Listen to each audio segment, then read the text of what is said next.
नमस्कार दोस्तों, आज हम आपको 28 दिसंबर 2023 के मुख्य समाचार प्रस्तुत करेंगे। कृपया नीचे कमेंट करके बताएं कि आप किस क्षेत्र से हिमाचल न्यूज सुन रहे हैं। हिमाचल के विकास, पर्यटन और सामाजिक क्षेत्र की ताज़ा जानकारी के लिए हमारे चैनल को सब्सक्राइब करें और अपडेट के लिए हमें फॉलो करें।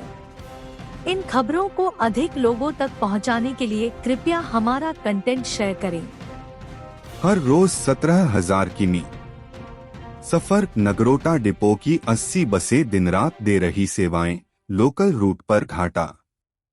वर्ष 2014 में 50 बसों से स्थापित हिमाचल पथ परिवहन निगम का नगरोटा बगवा स्थित डिपो आज 88 बसों के साथ यात्री परिवहन व्यवस्था में अपनी भूमिका निभा रहा है।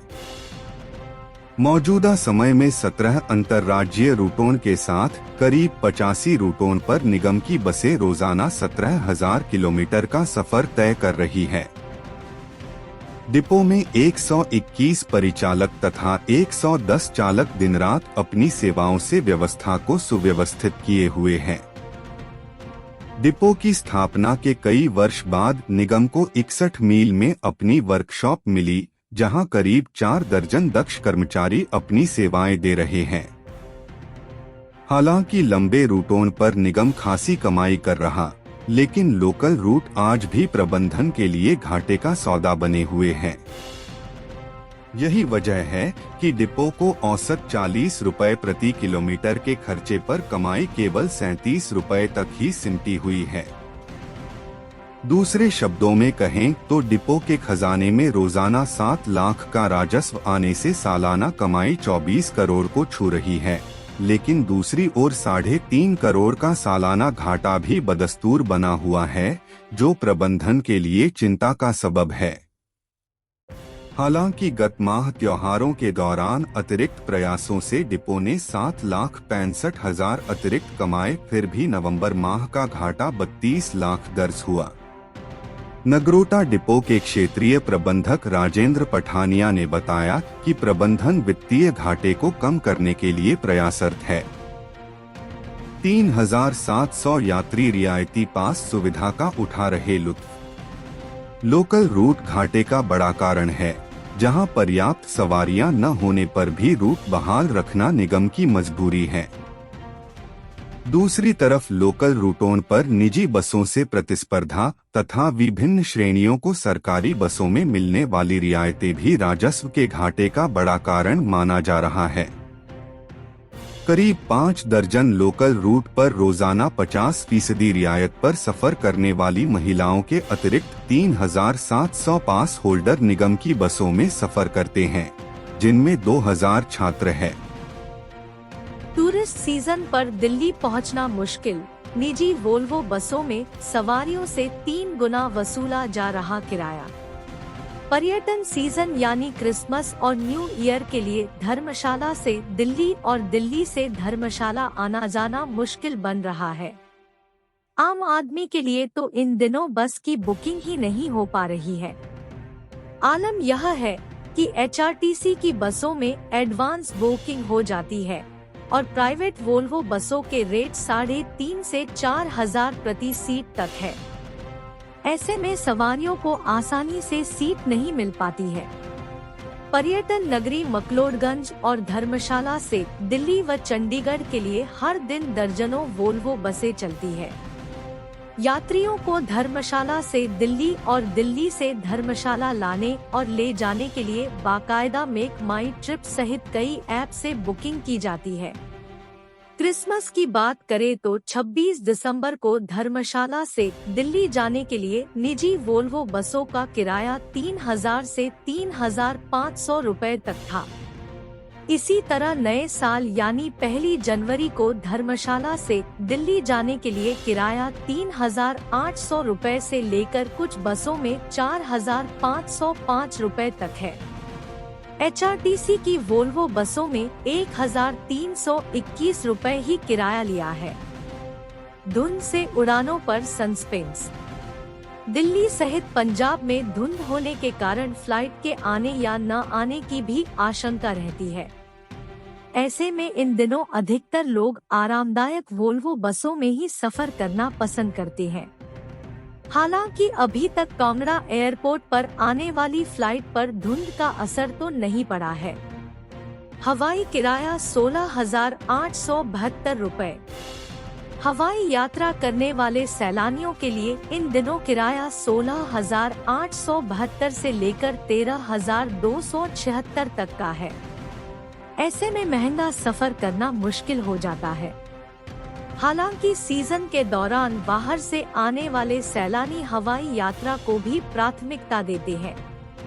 हवाई सेवा देने वाली कंपनियां भी डिमांड बढ़े पर किराया बढ़ा देती है।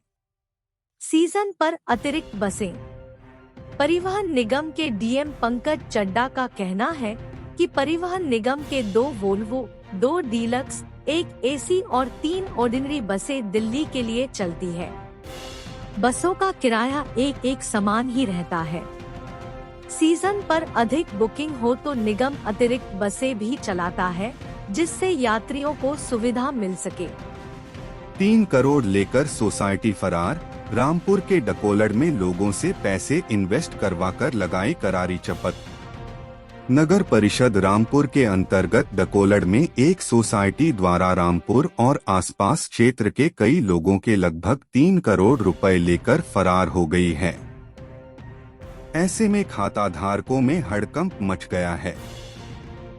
मिली जानकारी के अनुसार सोसाइटी करीब 3 करोड़ रुपए लेकर भाग गई है। यह सोसाइटी विगत 5 साल से डकोलड़ में चल रही थी। सोसाइटी के फरार होने से निवेशकों को अपनी मेहनत की कमाई डूबने की चिंता सता रही है। जानकारी के अनुसार इस सोसाइटी में कुछ स्थानीय लोगों को निवेशकों से पैसे रोजाना एकत्रित करने के लिए रखा गया, परंतु पिछले कुछ महीने से कंपनी ने न तो निवेशकों के पैसे लौटाए और न ही कर्मचारी दोबारा बाजार में पैसों को लेने के लिए आए। निवेशकों इस मामले को लेकर मंगलवार को पुलिस थाना रामपुर में थाना प्रभारी से मिले और कंपनी के खिलाफ धोखाधड़ी की शिकायत दर्ज करवाकर कर्मचारियों और प्रबंधक के खिलाफ कार्रवाई करने की मांग की है। पुलिस ने शिकायत के आधार पर इस संबंध में जांच शुरू कर दी। नवीन भलुनी के अनुसार उक्त सोसाइटी के कंपनी के कर्मचारी रोजाना उनसे पैसे एकत्रित करते थे, लेकिन पिछले 9 महीने से कोई जवाब नहीं मिल रहा है। कंपनी के भागने से निवेशकों को अपनी मेहनत की कमाई डूबने की चिंता सता रही है। इस बारे में कार्यवाहक डीएसपी रामपुर सिद्धार्थ ने बताया कि कुछ लोगों ने कंपनी के खिलाफ शिकायत दर्ज करवाई है। इसकी प्रारंभिक जांच शुरू कर दी गई है। इसके बाद आगे की कार्रवाई की जाएगी। ई टैक्सी को 7 साल का अनुभव जरूरी। परिवहन विभाग ने एलिजिबिलिटी क्राइटेरिया में किया बदलाव। परिवहन विभाग ने राजीव गांधी स्वरोजगार योजना के तहत विभागों में हायरिंग आधार पर लगाई जाने वाली ई टैक्सी के लिए पात्रता नियम में बदलाव किया है। प्रधान सचिव परिवहन आरडी नजीम की ओर से जारी अधिसूचना के अनुसार ई टैक्सी के लिए आवेदन करने वाले युवाओं के पास ड्राइविंग एक्सपीरियंस भी कम से कम 7 साल का होना चाहिए। जारी अधिसूचना के अनुसार सिर्फ बोनाफाइड हिमाचली ही ई टैक्सी के लिए आवेदन कर सकता है। आवेदक की आयु कम से कम 23 साल होना जरूरी है। एक परिवार में सिर्फ एक ही व्यक्ति को आवेदन करने की अनुमति होगी। यदि आवेदक जमा 2 पास है, तो उसके पास 7 साल का ड्राइविंग एक्सपीरियंस होना जरूरी है। यदि आवेदक सिर्फ 10वीं पास है, तो ड्राइविंग एक्सपीरियंस 10 साल का चाहिए। उसके पास वैलिड ड्राइविंग लाइसेंस के अलावा आधार कार्ड और बेरोजगारी का प्रमाण पत्र भी होना जरूरी है। यदि किसी आरक्षित वर्ग से है, तो इसका सर्टिफिकेट अलग से चाहिए। परिवहन सचिव ने इससे पहले 30 नवंबर 2023 को जारी किए स्टैंडर्ड ऑपरेटिंग प्रोसीजर में अब बदलाव किया है। गौरतलब है कि ई टैक्सी स्कीम के लिए परिवहन विभाग ने आवेदन की जो विंडो निकाली थी, उसमें 600 से ज्यादा युवाओं ने इसके लिए आवेदन किया था। वर्तमान में करीब 111 सरकारी महकमे ई टैक्सी हायर करने के लिए इच्छुक है, इसलिए परिवहन विभाग इस स्कीम का दूसरा चरण भी शुरू कर सकता है। मुख्यमंत्री ने राजीव गांधी स्टार्टअप योजना के तहत कुल 680 करोड़ खर्च करने का ऐलान किया है। हांडाकुंडी में अवैध खनन पर एनजीटी सख्त, जिला मजिस्ट्रेट की अध्यक्षता में संयुक्त समिति का गठन, मांगी रिपोर्ट। नेशनल ग्रीन ट्राइब्यूनल ने दून विधानसभा क्षेत्र के हांडाकुंडी गांव में अवैध खनन का संज्ञान लेते हुए पर्यावरण कानूनों के उल्लंघन के लिए कार्रवाई के निर्देश देते हुए 8 सप्ताह के भीतर कार्रवाई की रिपोर्ट पेश करने को कहा है। एनजीटी ने दून के विधायक द्वारा सितंबर में हांडाकुंडी गांव में अवैध खनन से हुए नुकसान को लेकर उठाए मामले का संज्ञान लिया है, जिसके आधार पर एनजीटी ने जिला मजिस्ट्रेट की अध्यक्षता में एक संयुक्त समिति का गठन किया है, जो एक नोडल एजेंसी के रूप में कार्य करेगी और प्रभावित स्थल का दौरा करेगी। समिति के अन्य सदस्यों में राज्य प्रदूषण नियंत्रण बोर्ड के सदस्य सचिव और केंद्रीय प्रदूषण नियंत्रण बोर्ड के सचिव शामिल है। उन्हें स्थल का निरीक्षण करने और उपचारात्मक उपायों के अलावा पर्यावरण कानूनों के उल्लंघन से संबंधित कार्रवाई रिपोर्ट प्रस्तुत करने का निर्देश दिया है। रिपोर्ट 8 सप्ताह के भीतर सौंपी जानी है।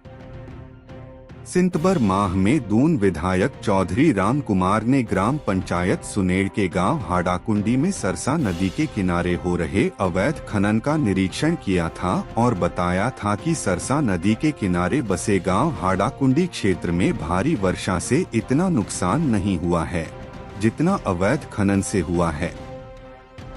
उन्होंने ग्रामवासियों की शिकायत पर प्रशासन को मौके पर बुलाकर हांडाकुंडी गांव के आसपास हो रहे अवैध खनन वाले क्षेत्रों का निरीक्षण किया। उस दौरान बताया था कि अवैध खनन के कारण गांव को जाने वाला संपर्क मार्ग पूरी तरह क्षतिग्रस्त हो गया है। इसी का एनजीटी ने संज्ञान लेते हुए संयुक्त समिति का गठन कर कार्रवाई को कहा है। 145 करोड़ के प्रोजेक्ट मोदी का गिफ्ट, अनुराग ठाकुर ने केंद्रीय जल शक्ति मंत्री से मिलकर कहा धन्यवाद। केंद्रीय सूचना एवं प्रसारण और युवा एवं खेल मामलों के मंत्री अनुराग सिंह ठाकुर नई दिल्ली में केंद्रीय जल शक्ति मंत्री गजेंद्र सिंह शेखावत से मिले। अनुराग ठाकुर ने हिमाचल प्रदेश की सिंचाई संबंधी 14 लघु सिंचाई परियोजनाओं और राष्ट्रीय हाइड्रोलॉजी प्रोजेक्ट हेतु क्रमश 141.76 करोड़ रुपए और 221.78 लाख रुपए की स्वीकृति प्रदान करने के लिए प्रधानमंत्री नरेंद्र मोदी व गजेंद्र शेखावत का आभार व्यक्त किया। अनुराग सिंह ठाकुर ने इसे हिमाचल प्रदेश के कृषक वर्ग के लिए वरदान बताते हुए प्रधानमंत्री नरेंद्र मोदी का आभार जताया और कहा कि प्रधानमंत्री नरेंद्र मोदी ने सदा ही हिमाचल को अपना दूसरा घर माना है और देवभूमि के हितों की चिंता की है और सौगातें देने में कभी कोई कमी नहीं रखी।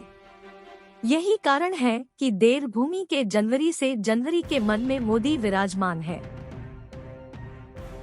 जंगल में उलझे डे बोर्डिंग स्कूल, 1 हेक्टेयर से ज्यादा जमीन नहीं दे सकता वन विभाग, 50 बीघा भूमि का है प्लान।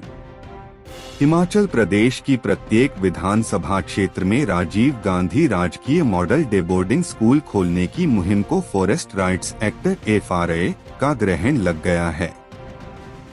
नियमों के तहत हिमाचल प्रदेश की प्रत्येक विधानसभा क्षेत्र में एक राजीव गांधी राजकीय मॉडल डे बोर्डिंग स्कूल खोलने का ऐलान मुख्यमंत्री सुखविंदर सिंह सुक्खू ने किया है। बाकायदा मुख्यमंत्री सुक्खू ने वर्ष 2023 से 24 के बजट भाषण में राज्य में शिक्षा के स्तर को और बढ़ाने की आवश्यकता पर बल देने के लिए यह फैसला लिया है।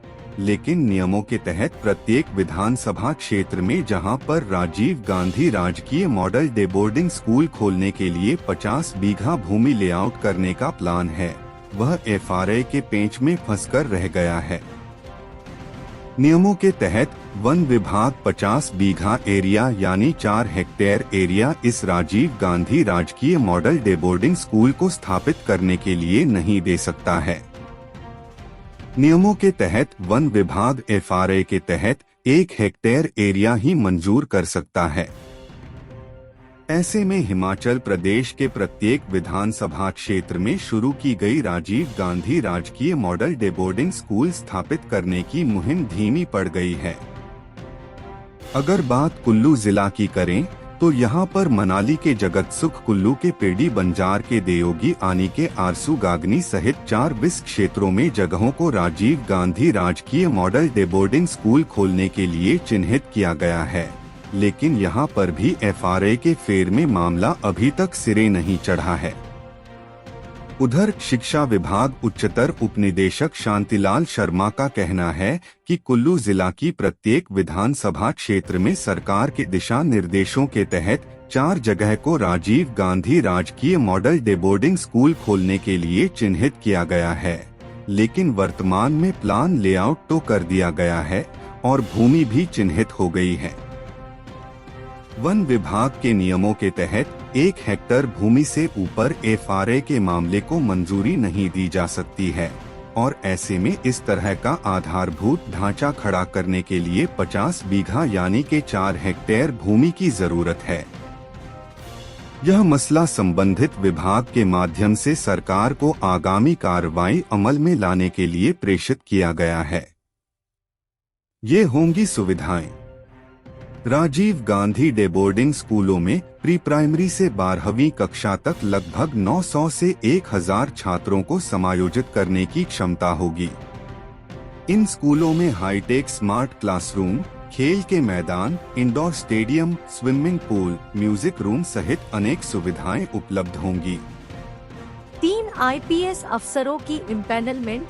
श्याम भगत नेगी के बाद SP सिंहेन वेणुगोपाल भी करेंगे भारत सरकार संग काम। हिमाचल कैडर के 3 इंडियन पुलिस सर्विसेज अधिकारियों की भारत सरकार में इम्पैनलमेंट हो गई है। इनमें से श्याम भगत नेगी की इम्पैनलमेंट एडिशनल सेक्रेटरी या इसके समकक्ष पद के लिए हुई है और उन्हें पोस्टिंग का इंतजार है। श्याम भगत नेगी को लेकर चर्चा है कि वह DGP का पद संभालने के लिए भी अपनी स्टेट में वापस आ सकते हैं। राज्य सरकार को भी नए DGP की जरूरत है। दूसरी तरफ मंगलवार को ही सत्येंद्र पाल सिंह और N वेणुगोपाल की इम्पैनलमेंट भी ADG रैंक के पद के लिए भारत सरकार में हो गई है। सत्येंद्र पाल सिंह IPS में 1995 बैच के अधिकारी हैं, जबकि और N वेणुगोपाल भी उन्हीं के बैच में हैं। दोनों अधिकारी पहले भी डेपुटेशन पर काम कर चुके हैं। अब ये दोनों भी ADG या ADG के समकक्ष पदों पर केंद्र में सेवा कर सकेंगे। केंद्र की ओर से कुल 39 IPS अधिकारियों की लिस्ट जारी हुई है, जिनमें से हिमाचल के 2 अधिकारी शामिल हैं। सरकार ने 4 HAS अधिकारियों के कार्यभार बदले। राज्य सरकार ने हिमाचल प्रदेश प्रशासनिक सेवा के 4 अधिकारियों के कार्यभार में बदलाव किया है। 2006 बैच के अधिकारी आशीष कुमार कोहली अब सिर्फ प्रारंभिक शिक्षा विभाग के निदेशक होंगे। इनके पास स्टेट ट्रांसपोर्ट अथॉरिटी का कार्यभार भी था। Additional commissioner transport Naresh Thakur अब स्टेट ट्रांसपोर्ट अथॉरिटी का कार्यभार देखेंगे, जबकि राज्य बैकवर्ड क्लासेस आयोग के ज्वाइंट सेक्रेटरी सूरी दास नेगी को अब एडिशनल कमिश्नर ट्रांसपोर्ट लगाया गया है, जो रोड सेफ्टी का कार्यभार भी देखेंगे। वर्तमान में विद्युत नियामक आयोग की सचिव छवि नांटा को state commission for backward classes के ज्वाइंट सेक्रेटरी का अतिरिक्त कार्यभार दिया है। दूसरी तरफ राज्य सरकार में 4 से 5 जिलों के DC और SP को बदलने की तैयारी भी चल रही है। चुनाव आयोग ने भी 31 जनवरी से पहले ऐसे अधिकारियों को बदलने को कहा है जिन्होंने पहले चुनाव करवा रखे हैं या जिनका कार्यकाल 3 साल से ज्यादा हो गया है। टूटीकंडी कॉम्प्लेक्स में शिफ्ट होंगे 6 दफ्तर, इन विभागों को मिलेगा नया घर। व्यवस्था परिवर्तन की दिशा में आगे बढ़ते हुए राज्य सरकार मौजूदा संसाधनों का अधिकतम उपयोग सुनिश्चित कर रही है। इस दिशा में प्रभावी कदम उठाते हुए मुख्यमंत्री सुखविंदर सिंह सुक्खू के नेतृत्व वाली राज्य सरकार ने प्रदेश के प्रमुख सरकारी विभागों को खाली पड़ी टूटी-कंडी इमारत में स्थानांतरित करने के निर्देश दिए हैं। सरकार ने महिला एवं बाल विकास विभाग, हिमाचल प्रदेश निजी शिक्षण संस्थान नियामक आयोग, आबकारी एवं कराधान विभाग, हिमाचल प्रदेश राज्य खाद्य आयोग, ऊर्जा निदेशालय और हिमाचल प्रदेश पुलिस महानिदेशक कार्यालय के आपातकालीन प्रतिक्रिया सहायता प्रणाली को जनवरी 2024 तक किराए के आवासों से टूटी-कंडी पार्किंग कॉम्प्लेक्स शिमला में स्थानांतरित करने के निर्देश दिए हैं। इस निर्णय का उद्देश्य लंबे समय से खाली पड़े भवन का समुचित उपयोग सुनिश्चित करने के साथ साथ सार्वजनिक खर्चों में भी कटौती भी करना है। मुख्यमंत्री सुखविंदर सिंह सुक्खू ने कहा कि वर्तमान में पुलिस हेल्पलाइन का कार्यालय पहले से ही बहुमंजिला पार्किंग टूटी-कंडी में कार्यशील है और अब 6 अतिरिक्त विभाग इस इमारत से संचालित होंगे। सरकार के इस निर्णय से सार्वजनिक धन से निर्मित भवन का उपयोग सुनिश्चित होने के साथ साथ इन सरकारी कार्यालयों के लिए किराए के आवास पर खर्च किए जा रहे प्रति माह 10 लाख रुपए से अधिक के धन की भी बचत होगी। सामान्य प्रशासन विभाग ने संबंधित विभागों की विशिष्ट आवश्यकताओं के अनुरूप भवन की आंतरिक सज्जा की जरूरतों को देखते हुए लोक निर्माण विभाग ने कार्यालयों की आवश्यकता के अनुरूप तैयार किया है। सार्वजनिक धन से निर्मित कम उपयोग वाली इमारत का सदुपयोग करना सरकार की फिजूल खर्ची को कम करने की प्रतिबद्धता को दर्शाता है। बिजली पानी के कनेक्शन ले विभाग। सामान्य प्रशासन विभाग ने इन 6 विभागों को नए भवन में कामकाज शुरू करने के लिए शीघ्र बिजली और पानी के कनेक्शन के लिए आवेदन करने के निर्देश दिए हैं। सीएम सुक्खू ने कहा कि वर्तमान राज्य सरकार संसाधन जुटाने और वित्तीय जिम्मेदारी के प्रति समर्पण भाव से कार्य कर रही है। वित्तीय चुनौतियों के लिए पिछली भाजपा सरकार के कुप्रबंधन को जिम्मेदार ठहराते हुए सीएम ने कहा कि वर्तमान राज्य सरकार प्रदेश की अर्थव्यवस्था को पटरी पर लाने के लिए कार्य कर रही है। पौंग के 58 गांवों पर फिर बंदिश, ट्रैक्टर नहीं चला सकेंगे, डरे हजारों लोग। पौंग झील के लिए कभी 16,800 परिवार विस्थापित हुए थे। उनमें से आज दिन तक 7,800 परिवार अपने हक के लिए तरस रहे हैं। पौंग झील में अब पक्षियों की सुरक्षा के लिए इको सेंसिटिव जोन बनाया जा रहा है। इसके दायरे में 58 गांव आए हैं। इन गांवों के हजारों लोगों को अपने भविष्य की चिंता सताने लगी है।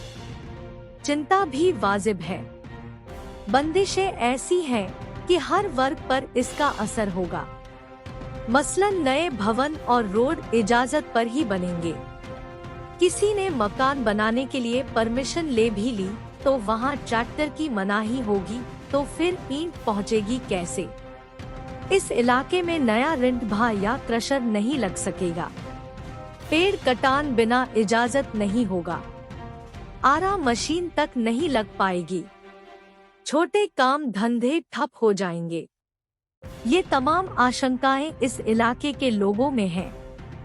लोग चाहते हैं कि उनकी शंकाओं का समाधान प्रदेश और केंद्र सरकार करे।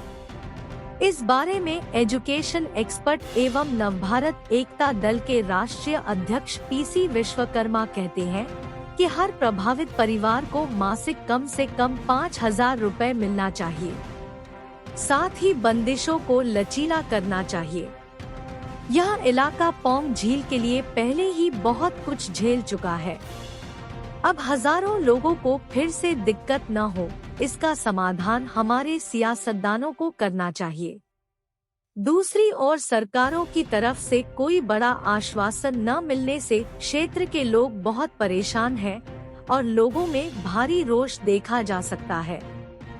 विधायक ने कहा, गलत रिपोर्ट दी। अभी कुछ दिन पहले नगरोटा सूरिया के बस स्टैंड पर देहरा के विधायक होशियार सिंह तथा जवाली के भाजपा नेता संजय गुलेरिया ने लोगों को विस्तार से इस सेंसिटिव जोन के बारे बताया है। विधायक होशियार सिंह ने कहा था कि इसके बारे हमारे किसी भी नेता को पता नहीं है, लेकिन जिस तरह से अफसरशाही द्वारा गलत रिपोर्ट तैयार कर सरकार को दी गई, उससे सभी हैरान हैं। ढली टनल केंद्र और बीजेपी सरकार की उपलब्धि, श्रेय लेने का प्रयास न करे कांग्रेस, जयराम ठाकुर। नेता प्रतिपक्ष जयराम ठाकुर ने कहा कि ढली में नवनिर्मित टनल केंद्र सरकार और बीजेपी की प्रदेश सरकार की उपलब्धि है। कांग्रेस सरकार अनायास ही इस कार्य का श्रेय लेने की कोशिश कर रही है।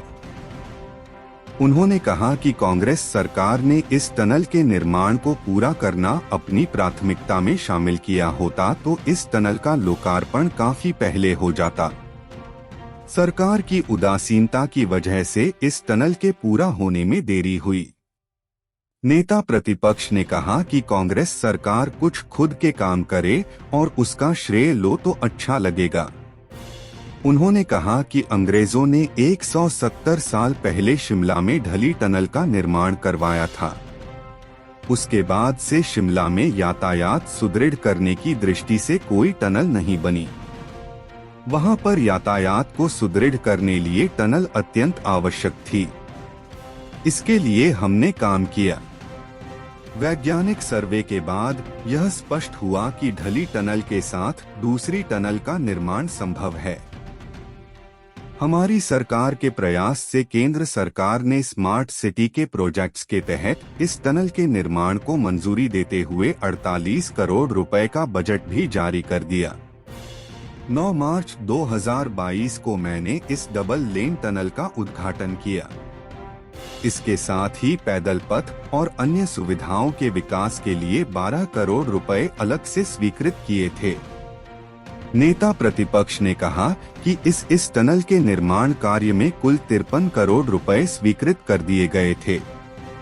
टनल के निर्माण से जुड़े ज्यादातर काम हमारी सरकार के समय में पूरे हो गए थे। कांग्रेस सरकार के सत्ता में आने के साथ ही टनल के निर्माण कार्य धीमा पड़ गया। इस टनल को जल्दी से जल्दी पूरा करके प्रदेश के लोगों को समर्पित करना इस सरकार की प्राथमिकता में नहीं था। आखिर इस टनल के निर्माण कार्य में इतना समय लग गया। जयराम ठाकुर ने कहा कि यातायात को सुचारू रूप से संचालित करने में ढली टनल अत्यंत आवश्यकता थी। आखिर इसका निर्माण के लिए पूर्व की बीजेपी सरकार ने प्रयास किए और केंद्र सरकार के सहयोग से स्मार्ट सिटी प्रोजेक्ट के तहत इस निर्माण की मंजूरी मिली। हमारी सरकार में इस टनल का जल्दी से जल्दी निर्माण हमारी प्राथमिकता रही। इसलिए मैं सरकार को स्पष्ट कहना चाहता हूं कि वह इस टनल के निर्माण का अनावश्यक श्रेय लेने के बजाय विकास से जुड़ी नई परियोजनाओं पर काम करे, जिससे प्रदेश के लोगों को सुविधा हो। बर्फानी तेंदुआ और शीत मरुस्थल का रोमांच क्यों खास है? स्पीति घाटी के किब्बर चिचम। हर वर्ष स्पीति घाटी के चिचम और किब्बर में विंटर सीजन में हिम तेंदुए को देखने के लिए टूरिस्ट भारी संख्या में आते हैं। विश्व के जाने माने फोटोग्राफ्स और डॉक्यूमेंट्री बनाने वाले भी कई संख्या में हिम तेंदुए को अपने कैमरे में कैद करने के लिए आते हैं। इससे चिचम और किब्बर के कई लोगों को रोजगार भी मिलता है। इसी इको टूरिज्म को शाश्वत रूप से चलाने के लिए वन्य प्राणी मंडल स्पीति स्थान काजा द्वारा इस वर्ष चिचम तथा किब्बर में इको डेवलपमेंट कमेटियों का गठन किया गया है। इसके तहत स्थानीय लोग और वन विभाग साथ में मिलकर इको टूरिज्म को नियंत्रित करेंगे और बढ़ावा देंगे। इस बारे में वन मंडल अधिकारी स्पीति मंदार जेवरे ने कहा कि इन इको डेवलपमेंट समितियों के माध्यम से वन्यजीव संवर्धन और इको टूरिज्म को शाश्वत रूप से चलाने में सहायता होगी। इन इको डेवलपमेंट समितियों के माइक्रो प्लान बनाए जाएंगे, जिसके तहत चिचम और किब्बर गांव में वन्यजीव संरक्षण एवं गांव के विकास काम किए जाएंगे। माइक्रो प्लान के अनुसार बजट का आवंटन होगा और वन्य जीव संवर्धन तथा इको डेवलपमेंट के कार्यों को चाल मिलेगी। समिति के हर सदस्य को वन विभाग की ओर से पहचान पत्र भी दिए जाएंगे। हर समिति की कार्यकारिणी समिति बनाई गई है, जिसे भारतीय वन कानून 1927 के तहत फॉरेस्ट ऑफिसर के पावर्स होंगे और ये समितियां इको डेवलपमेंट समितियों के कार्य तथा अकाउंट्स की देखरेख करेंगी। इससे लोगों को भी रोजगार प्राप्त होगा और वन्य जीवों के बारे में टूरिस्ट अधिक जानकार बनेंगे। रात को भड़की चिंगारी ने लिया विकराल रूप, सुबह तक सुलगता रहा जंगल, शरारती तत्वों की करतूत। जिला मुख्यालय कुल्लू स्थित नगर परिषद के वार्ड नंबर 10 के पीछे सटे जंगल में आग की चिंगारी भड़की। यह चिंगारी शरारती तत्वों ने लगाई है। मंगलवार रात को लगाई आग बुधवार अब तक बुझ नहीं पाई है। आग लगने से वन संपदा को नुकसान हुआ है। हैरानी की बात यह है कि जिला मुख्यालय के बिल्कुल साथ सटे पर जंगल में भड़की आग को अब तक नहीं बुझाया गया है। हैरानी की बात यह है, इस जंगल के बिल्कुल नीचे वन विभाग का कार्यालय है, वहीं कुछ ही दूरी पर अग्निशमन केंद्र है। इसके बावजूद भी रात से लेकर अब तक जंगल धू-धू कर जलता रहा। कोटला में दुकान का ताला तोड़ बर्तन और नकदी ले उड़े चोर, वारदात सीसीटीवी कैमरा में कैद। पुलिस थाना जवाली के अधीन कोटला बाजार में चोरों ने एक बर्तन की दुकान पर सेंधमारी की, जिसमें चोर नकदी व दुकान से कीमती सामान लेकर फुर्र हो गए, लेकिन यह वारदात सीसीटीवी में कैद हो गई। दुकान मालिक सुमित अधिकारी ने बताया कि मंगलवार सुबह मुझे एक चाय वाले ने फोन करके बताया कि आपकी दुकान का ताला टूटा लगा हुआ है। शटर को बीच से उठाकर चोर अंदर घुसकर चोरी कर गए हैं, और जब मैंने दुकान में जाकर देखा तो दुकान में रखे हुए पैसे व कुछ सामान गायब था। उन्होंने बताया कि मैंने सीसीटीवी कैमरा देखा तो 2 नकाबपोश चोरों ने मेरी दुकान में लूट को अंजाम दिया था, जिसकी सूचना उन्होंने पुलिस चौकी कोटला में दी है। उन्होंने बताया कि 46 साल से यह दुकान चल रही है, लेकिन आज तक ऐसी घटना नहीं हुई। उन्होंने कहा कि लगातार 3 दिन से बैंकों में छुट्टी होने के कारण पैसे जमा नहीं किए थे और बैंक का वाउचर और 45,000 रुपए दुकान में ही रखे थे, जिनको चोर चोरी करके सामान के साथ ले गए और लगभग 75 से 80,000 रुपए के बर्तन चोरी हुए हैं। उन्होंने पुलिस प्रशासन से मांग की है कि कोटला बाजार में रात्रि गश्त लगाई जाए, साथ ही शिकायत पर जल्द कार्रवाई करते हुए इस चोरी की गुत्थी को सुलझाया जाए। एसपी नूरपुर अशोक रतन ने बताया कि दुकानदार को शिकायत के आधार पर जांच शुरू की गई है। उन्होंने कहा कि सीसीटीवी फुटेज को भी खंगाला जाएगा। हम अपने राज्य के विकास में योगदान देने में गर्व महसूस करते हैं और हमें उम्मीद है कि आने वाले दिनों में हमें और भी अच्छी खबरें मिलेंगी। इन खबरों को अधिक लोगों तक पहुंचाने के लिए कृपया हमारा कंटेंट साझा करें, हमारे चैनल को सब्सक्राइब करें और अपडेट के लिए हमें फॉलो करें। इसके अलावा बेझिझक अपने विचार कमेंट्स में साझा करें। आपका सहयोग हमें और भी बेहतर काम करने में मदद करेगा। धन्यवाद।